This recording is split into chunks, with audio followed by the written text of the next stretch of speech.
台视新闻独家报道，要来关心旅游专家东方安去年底来到摩洛哥来旅游，结果签证过期，煞互在地海关给查落来，无度出境离开。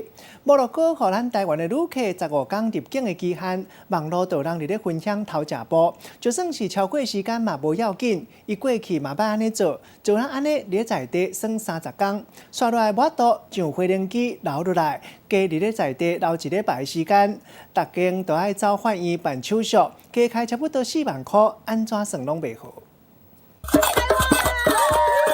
甲当地人做伙拍鼓，体验外国的民情。旅游作家东方安去年11月去摩洛哥旅行1个月，想袂到准备要回国的时阵，雪防限制出境。网络上也有一些人去讲说啊，摩洛哥其实有没有延签都没有差别啦。结果到最后，在我要出境的时候，就被机场海关拦下来。原来摩洛哥敢若予台湾的旅客15天的入境期限，就算透过摩洛哥驻外大使馆申请加签，搁加15天，不过也是有可能予海关人员改过来。若是无斟酌看签证，就有可能会过期。东方安过去伫摩洛哥就签证过期，所以也是顺利出境的经验，所以这届才会想讲应该无要紧。结果煞加防留伫摩洛哥1礼拜。也曾经发生过在海外延期逾期才出境的事情，在俄罗斯。